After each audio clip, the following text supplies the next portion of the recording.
Hello guys, good afternoon. Nandito kami ngayon sa rest house ng uncle at auntie ni Robert. Dito yan sila gumagawa dati ng swimming pool. Yung na-vlog ko na dati, nakikikain kami dito kasi blessing ng kanilang rest house at birthday pati ng auntie ni Robert at auntie ko na rin. Nakikikain kami dito. Ayan o, yung mga bisita nila nag-picture taking na sila kasi medyo nahuli nga kami dahil namili pa kami kanina. So ayan guys, ang kapaligiran dyan, na i-video ko na yan before, pati yung swimming pool. Ayan, tapos na akong kumain yan. Hindi ko na binidyohan habang kumakain ako kasi baka makita nyo na malalaki yung subo ko, pero yung kapatid ni Robert at saka yung kanyang asawa hindi pa tapos at may mga kumakain pa rin kasi mayroon pa mga bisita na nagsidatingan nung patapos na kaming kumain. At yan yung kanyang uncle, yan yung naka white t-shirt. At doon sa taas may bisita rin doon at yung may payong-payong doon yung swimming pool.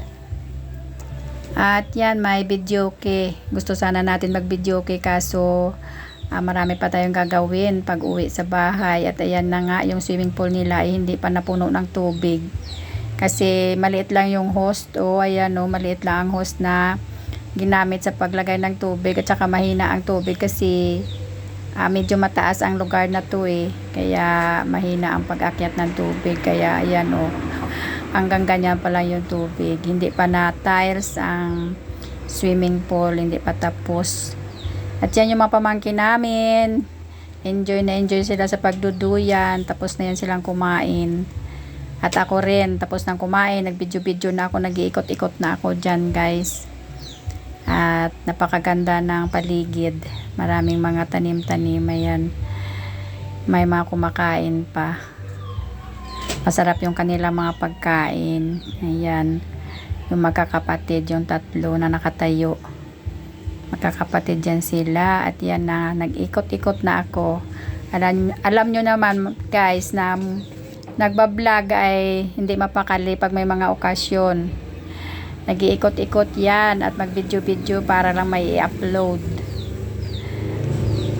At ang ganda talaga dyan ng kanilang lugar. Napakatahimik kasi medyo ano yan medyo malayo-layo sa highway. Mapapasok ka pa. At nakita nila akong nagbibideo-video, para nahiya naman ako. Pero tuloy pa rin tayo para naman meron tayong i-upload sa ating channel. At ayan na. Gusto ko sanang mag-ikot pa doon sa kabila kaso medyo nahiya naman ako. May mga bisita sila dyan na medyo hindi taga rito sa amin. So baka ay nakatingin yung iba pa nabibidyo-video tayo, nahiya naman ako. At tuloy pa rin ang kainan dyan guys, maraming pagkain, kaya lang pinili ko lang yung aking pwedeng kainin. Yan, nag-inuman na sila ng Gold Eagle. At tayo dyan ay maya maya uwi na rin kasi may mga pinamili pa kami. Bago kasi kami pumunta dyan, namili muna kami ni Robert doon sa grocery. Gusto nga ng kasama ko na mag-videoke pa kami, kaya lang nahiya naman ako, marami silang bisita. So hanggang video-video lang tayo, at least meron tayong remembrance sa kanilang blessing. At ayan na, nagduyan-duyan na dyan si Ining guys, pero ayaw ko talaga. Tingnan nyo, naka 3 layers na yung tiyan ko dyan.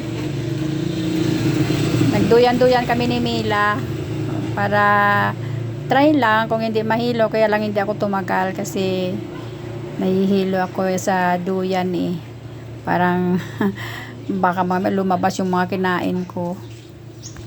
At ayan, si Mila na naman ang sumunod. Hindi din daw niya kayang magduyan ng matagal kasi hindi nga kami sanay sumakay ng duyan at kami ay nahihilo.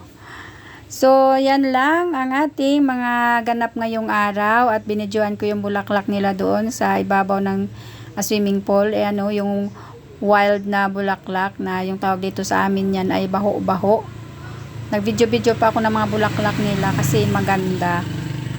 Magandang tingnan guys yung kanilang mga bulaklak. Yung ano ni Auntie Dorothy, yung kanyang mga tanim dyan, napakarami.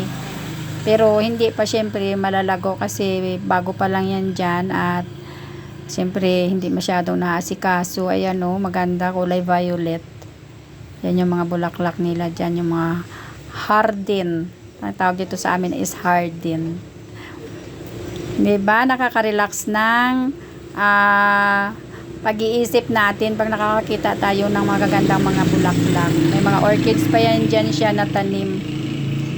Napakarami ng mga tanim-tanim niya dyan at kung lumago na yan, maganda na tingnan. Ang sarap tumira sa ganyang sa ganyang lugar, guys.